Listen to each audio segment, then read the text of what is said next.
waa dabiici qof inuu ku jeclaado waana wax mar walba ka dhex dhaca bani'aadamka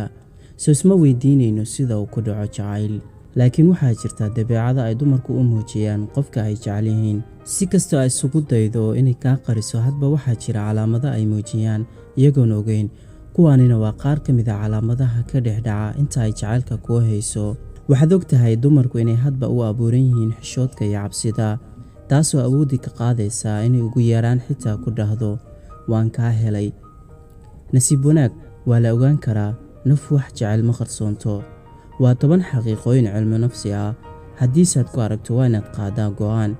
muuqaalka intaynu gudagalin haddii aad nagu cusub tahay nooga soo biiro ka mid noqo saaxiibadeena muuqaalka like si ay igu sii dhiirigelido inaan soo badiyo muuqaalada number 1 eegmo badan dumarka marka ay qof jeclaadaan ama ay aad ugu baahan yihiin way eegaan qofka ay u baahan yihiin taasoo xitaa kugu kor fakari karta mararka qaar micnaheedu waa inay doonayso ugu yaraan inay iska kaa daawato ama ay kula hadasho laakiin ay jirto xishood iyo cabsi waa sida dabiiciga ah ee u dhaca dhaqanka dumarka si kastoo ay wax ugu baahan tahay ma lahan awood ay ku soo bandhigto laakiin ragga iyaga ayaa ah kuwa laga rabo inay waqti hore fahmaan indhuhu waa calaamadda koowaad ee sheegta jacayl inuu jiro jirka bani'aadamka meesha ugu horeysa uu haleelo jacaylku waa qalbiga waxaase ku xigta indhuhu hadduu qofka maanta indhaha ku saarin ma dareemi kartaa xaaladiisu siday noqon karto way kaa fakarayaan sow dumarka keliya gaaru maahan tani raggu xitaa way leeyihiin waana sidaan horey kugu sheegay indhuhu waa meesha labaad ee uu jacaylku saameeyo jacaylku waa isku mid ama rag ha ahaado ama dumar ha ahaato jacayl isma bedelo eegmadu waxay noqon kartaa 4 hab mid toos ah oo qofku kugu dareemayo naxariis mid dadban markaad adiga eegto la iska kaa qarinayo mid toosan la socoto dhoola cadeen waana mid ugu badan ee aad oran karto qofka jecel ayaa haya midna kuma eegayso ilaa inaad adigu dib u eegto mooyaane waa mid dhif ah in la helo taasi waxay ahayd qodobka koowaad aan ku sii socono qodobka xiga qodobka labaad furfurnaan iyo dhoola cadeen marka ay jaanis u hesho inay kula hadasho qofkan waxaa laga yaabaa markaad ka maqneed inay ku jirtay jawi iska caadi ah laakiin markaad adiga imaato misna aad la kaftanto waxaa guud ahaan isbeddelaya shucuurteeda way dhoola caddaynaysaa farxad badan ayaad ka dareemaysaa xitaa hadalkaaga way dhegaysanaysaa iyadoo dhoola caddaynaysa waxay muujinaysaa inay ku faraxsan tahay aragtida ay ku aragtay gebi ahaanba dumarku tani way ka siman yihiin marka ay la kulmaan qofka ay jecel yihiin xitaa hadday tahay mid iska yaro kibir badan adiga aragtidaada waxaasoo dhan way beddelaysaa dumar badan ayaa isku dayaa tani inay qareeyaan laakiin qalbiga bani'aadamka lama kantarooli karo haddiise la kantarooli lahaa garaaciisa ayba joojin lahaayeen se waxyaabahaasi waxay ka imaanayaan qalbigeeda dhoola caddeyntu waa 2 qayb midda koowaad markaad la hadlayso iyo soo ifbaxdaa si wanaagsan ayayna u muuqanaysaa halka markaad aamustana adiga ay qarsoomayso laakiin ay indhuhu kugu hayaan ta labaad marka ay ku aragto ay soo ifbaxaysaa taasoo muujisa farxad inay ku dareemayso inay aragtay adigoo caafimaad qaba oo faraxsan tani ma qarsoonto ilaa intaad la joogto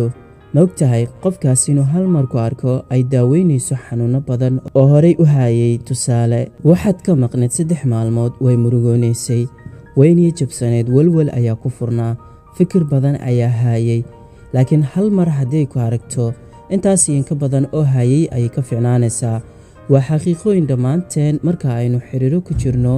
waynu la kulmi karnaa raadin waxaa laga yaabaa maalmo inaad maqneed oo aysan ku arkeen xitaa magacaaga aysan maqleen waxaa laga yaabaa jecel hayaa dartiis hadday kuu dhowdahay oo aad leedihiin saaxiibo wadaag inay weydiiso oo ay waraysato saaxiibadaada waxa kugu dhacay maalmahan waad og tahay adiga daawadow jacaylku inuu yahay shay cajiib ah qalbiyada ayuu beddelaa dareenka qofka ayuu beddelaa fikirka qofka ayuu beddelaa waxaa laga yaabaa markaad yareed inaad dhihi jirtay aniga ma guursanayo waxna ma jeclaanayo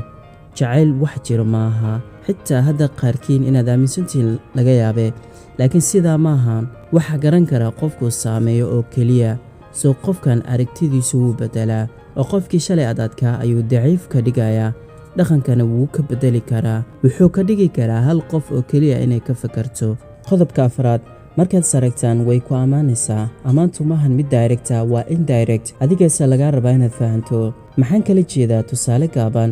waad is aragteen maybe asxaab caadiya inaad tihiin soo mararka qaar waxaa laga yaabaa wada sheekaysi inaad yeelataan markaasoo kalena ay ku dhexgelido tusaale ahaan waan kaa helay dabeecaddaada aad ay wanaagsan tahay saaxiibadayda shalay wax badan ayay kaa ammaanaysay waxayna ku lahayd hebel waa wiil wanaagsan anigana taas ayay farxad gelisaa adiga aad ayaad u wanaagsan tahay iyo wixii la mid ah ammaanta kale kuma dhahayso laakiin indirect kuwan u isticmaalaan mararka qaar qodobka shanaad magacaaga ayay wax badan ku celceliyaan waa calaamad kaloo weyn oo muujinaysa qof inuu ku jeclaaday waa calaamad cilmi nafsi ah oo ku dareensiinaysa inay kuu hayso jacayl mar walba ood is aragtaan ayaad arki doontaa tani waxayna kugu yeeri doontaa si direct ah tusaale ahaan hebel maalmahan ma lagu arkin inta badan iyagu ma awoodi karaan magacaaga wax ka weyn oo ay kugu yeeri karaan adigana magacaaga in lagugu yeero weliba si macaan badan waxaad u arki doontaa jacayl iyo farxad waxaa laga yaabaa inaad isticmaasho adiga abaayo ama saaxiibe wixii la mid ah laakiin iyadu inay kugu yeedho magacaaga waxay u arkaysaa jaanis wanaagsan oo ay kugu muujinayso inay ku ixtiraamayso adiga 6 xushmad iyo danayn ayay kuu muujinaysaa waxaa laga yaabaa inaad aragto inay kula hadlayso si xushmad leh oo ay ku jirto xishood jacayl oo dhan xishood ayuu leeyahay laakiin dumarka waaba saaid waxay kulansadeen xishoodka jacayl iyo midka dabiiciga sawdaad adiga waxaad arkaysaa inay kula dhaqmayso si xushmad leh waxaad arkaysaa inaysan ku yasayn oo ay ku hagarbaxayso haddii aad wax codsato way kuu samaynaysaa leanno tani waxaad arki kartaa keliya markaad asxaabo tihiin waxaadna ogaan kartaa marka ay kula dhaqmayso si caadiya danayntuna waa calaamad kaloo iyaduna ka mid ah waxyaabaha jacaylka qarsoon haddii ay kuu muujinayso danayn ka fikirid iyo xitaa inaysan joogi karin la'aantaada oo ay ku raadinayso iska fahan marka way ku baahan tahay gabadhaas 7 fariimo haddii aad wadaagtaan markiiba way kuu soo jawaabaysaa weliba soo dhicidda koowaad xitaa hadday mashquul tahay adiga ay ku siinaysaa mudnaanta koowaad waxay ku fikirtaa inta badan inay waqti kula qaadato adiga wax kastoo aad soo dirto waxay yihiin muhiim mana ilaawdo hadal kasta oo idin dhex mara taasoo muujinaysa sida weyn ay kuu danaynayso waxay fariintaadu uga muhiimsan tahay wax kasta markiiba jawaab ay ku siinaysaa waa calaamad kaloo iyaduna weyn oo lagu fahmo jacaylka dumarka inkastoo ay dhici karto inays adkayso haddana uma badno midani qodobka 8aad markasta waqti way kuu heli kartaa waxaa laga yaabaa inaad kaftantaan oo aad asxaabo caadiya tihiin iyadu kuma dhahayso waan baxayaa mashquul ayaanahay howlaha itaal iyo wixii la mid ah gabadha tani waxay iska jeceshahay keliya inay adiga kula joogto oo waxay iska jeceshahay inay kula sheekaysato taasoo ka dhigaysa inay waqti waliba ku heli karto adiga waxay ku dareemaysaa farxad jacayl badan waxay muujinaysaa inaysan kugu caajisayn waad og tahay qofku marka aanu ku rabin inay kugu dareemayaan caajis haddii aad intaani la soo gaadhay muuqaalka hubaal wuu kugu socda hadday sidaas tahay muuqaalka like sii kuna soo biir janaalka si aad u hesho muuqaalada kale qodobka 9aad way kuu damqataa wayna kuu murugotaa binu aadam ayaa nahay waana wax dabiici ah inaynu isu damqano midba midkeena kale u jeclaado taasi waxaa loo yaqaanaa maxabo haddii ay dhibaato ku soo food saarto ama aad si uun xaaladuhu kuga adkaadaan qoftani waxay diyaar u tahay inay kula qaybsato oo wixii ay awoodi karto inay kuga caabiso xitaa dhiirigelin ha noqotee way ku caabinaysaa waxayna kuu muujinaysaa inay diyaar kuu tahay adiga 10 xumaantaada ma aragto wanaago keliya ay ka aragtaa xitaa adigoo boqolaal xumaana sameeyey iyadoo ma aragto xumaantaas wanaagaas ayaa u muuqda sida dabiiciga banu aadamka oo dhan waxay leeyihiin meelo ay ka daciifsan yihiin mana jiro banu aadam dhammaystiran haddii iyadu aragto qaar ka mid a ciladahaaga hubaashi way kugu ammaanaysaa oo maahan qof sheegsheega ciladahaaga wax kastoo ay tahayba qof walibana taasi xil ayaa ka saaran oo qofka aad jeceshahay xumaantiisa haddaba dhigan wanaagiisa eeg waxaa laga yaabaa